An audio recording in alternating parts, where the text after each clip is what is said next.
Alright, this game is from LSAT PrepTest 45, Section 3. It's questions 13 through 17. This test was administered in December of 2004. So let's go ahead and take a look at the stimulus. So the stimulus tells us about an album containing photographs picturing 7 friends. Those 7 friends are R, S, T, U, W, Y, and Z. Okay. The friends appear either alone or in groups with one another in accordance with the following. Okay. So either you're in a picture or you're out of the picture. So this strongly suggests to me that this is an in and out game. But let's just go through the rules and see. So not answer choice. Rule 1. Wendy appears in every photograph that Selma appears in. So that means that if you see Selma, you must also see Wendy. So if you see Selma, you also see Wendy. Okay. Second rule, Selma appears in every photograph that Yumiko appears in. So if you see Yumiko, then you must see Selma. Right? So immediately we know that we can link these two up. Right? Keep just to note here, these two rules are tricky not because they're difficult to understand, like they're actually very easy to understand, but because they present them to you in reverse order. Right? They tell you that Wendy appears in every photograph that Selma appears in. So if you're not thinking about it, you're tempted to write this, which is exactly the opposite of what you want. Or in number 2, if they tell you that Selma appears in every photograph that Yumiko appears in, you're very tempted to write this, which again is not the case. Right? You have to be very careful. Make sure that the rule says what you actually think it says. Okay. So anyways, these are the first 2 rules. What's the third rule? The third rule is that Raimundo appears in every photograph that Yakira does not appear in. So if you don't see Yakira, then you must see Raimundo. Okay. And then the fourth rule, neither Tai nor Raimundo appears in any photograph that Wendy appeared in. So if you see Wendy, you see neither Tai nor Raimundo. Right, and the neither nor construction, for the record, is just an and construction. Right, if I tell you that I have neither a black pen nor a red pen, then I don't have either one of them. Right, contrast that to either or, where you could have either or both. Neither nor just means you don't have either. You don't have any of the elements. Right, no black pen, no red pen. So if I see Wendy, then I have no Tai, no Raimundo. Okay. So this just lends itself to attaching, right? The S's go here. You can take the contrapositive and latch it on the end of this. These W's come together. So let's actually just combine them, right? Let's start with U. So U goes to S, S goes to W. W tells us we have no T and also no R. And then we take the contrapositive of this, tells us that no R goes to Y, which means that we don't have a rule for Z. So Z is going to be our floater in this scenario, right? But this is all we need, right? This stuff written in blue represents the entirety of the game. And so that's going to be our big deduction. Like once we combine all the rules together, this stuff isn't really so necessary. We just know that this is the relationship between 6 of the things, and Z can just do whatever it wants. Okay, let's go ahead and take a look at the questions. So question 13 to start out. Which of the following could be a complete and accurate list of the friends who appear together in a photograph? Okay, this just means that we need to eliminate in order to find the one that doesn't violate a rule, right? Okay, so the first rule, that if you see Selma, you must see Wendy. Selma's in A, but Wendy's also there. Selma is in D and E, but Wendy is in neither of those. So D and E are out because they violate the Selma implies Wendy rule. Okay, how about the next rule? Umiko implies Selma. So in answer choices A, B, and C, we don't see Umiko anywhere, so we just can't eliminate any more from there.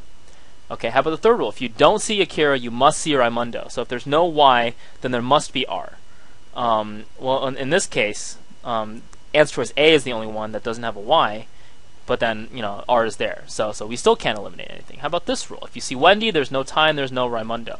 So in answer choice A, we see Wendy, and we also see Raimundo. So that clearly can't be right. So we're left between B and C. In answer choice C, it turns out, if you see Wendy, and you also see a Raimundo. So answer choice B, therefore, must be the correct answer to question 13. Okay, let's keep going. 14. If Tai and Zach appear together in a photograph, which of the following must be true? Okay, so since they give you this new information, let's just go ahead and draw it out. So we have Tai and we have Zach. Right, okay, so what do we know about Zach? We know nothing about Zach. There's no rules. There's no rules attached to him, which means that everything that we figure out must be centered around Tai. Right, so what do we know about Tai? Well, reading the contrapositive back, if we have Tai, that means we don't have Wendy, which means we don't have Selma, which means we don't have Yumiko, right? Which leaves what? Which leaves R, and it leaves Y. And we don't know where these guys go.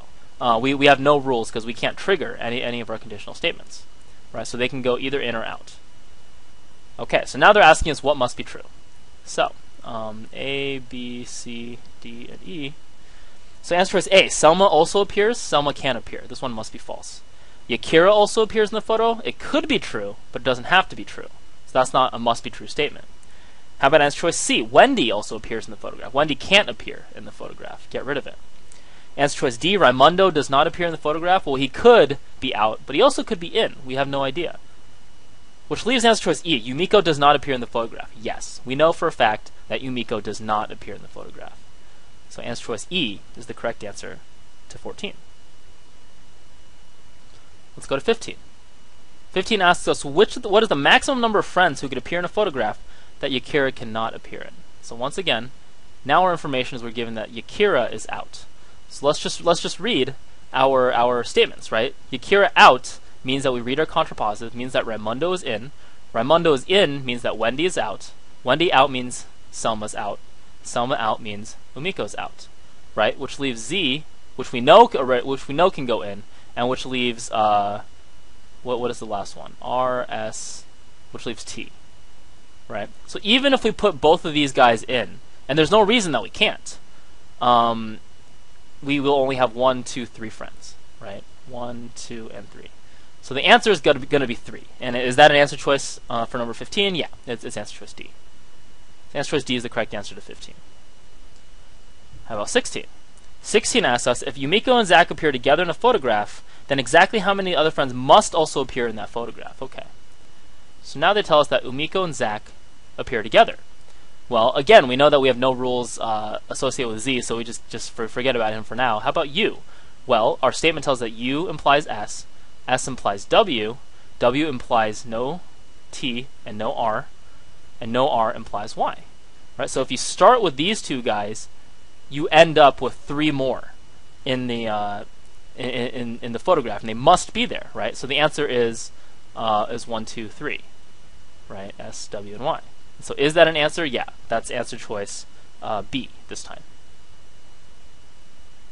So that's question 16. Alright, and that just leaves us question 17. So what does 17 ask us? 17 says that if exactly 3 friends appear together in a photograph, then each of the following could be true except. Okay. So what we're looking for is 4 things that could be true and 1 thing that must be false. This is a must be false question. Okay, so all we know is that we have 1, 2, 3 friends in, which means that we must have 4 friends out. And that's the only new information they give us. Okay, so let's just go to the answer choice. The answer choice A. Selma and Zach both appear in the photograph. Okay, well, we have Selma and we have Zach.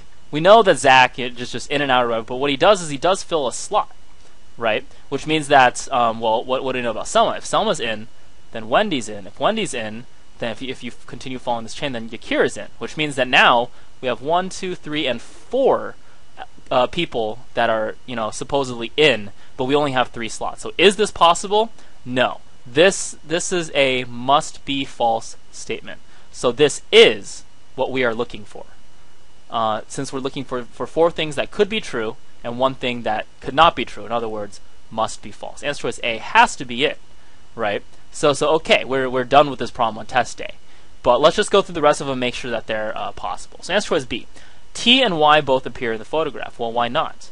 Right? All we know is that, well, Y doesn't lead you to anything else. T doesn't lead you to anything else. So as long as we avoid this gigantic group of like U goes to S, U goes to W, we can just add in like Z, for instance, and the rest of these guys can just be out, and it's not a problem, right? So answer choice B is not going to be incorrect. How about C? Answer choice C. Wendy and Selma both appear. Well, Wendy implies Yakira, and then we have Selma, who implies Wendy, who implies Yakira, right?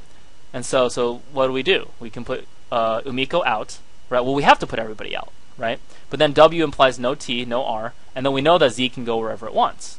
And so this looks like it'll work. This could be true, so it's not what we're looking for.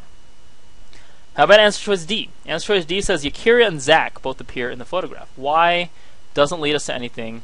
Z obviously doesn't lead us to anything.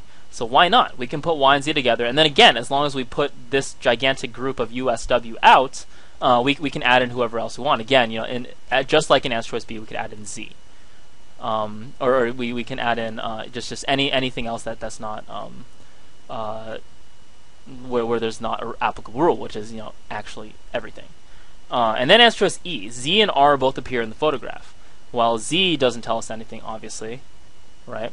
What does R tell us? All R tells us is that there's no W, no S, and there's no U. Right? So we know that there's these two things out, there's these three things in, and then, well, so what? We're left with T and R. We can just do whatever we want with them, right? So why can't we just put one in and one out? So answer choice E also could be true, therefore is not what we're looking for. And so we've confirmed to ourselves very quickly that the answer choice A is the correct answer choice. Again, it's because Selma implies Wendy implies Yakira, and then plus Z means that we have 4 people for 3 slots. And this really underscores, for the record, the power of turning this into this big statement, right? Because it's pretty clear that Selma goes to Wendy, but it's not so obvious that Wendy implies that Yakira must also be in the picture, right? This portion of it is the difference between having to slog through a bunch of different possibilities for answer choice A just to see whether something could be true, and just realizing that there's absolutely just no way that it can be true at all, right? And so answer choice A is the answer to question 17 that polishes off this game.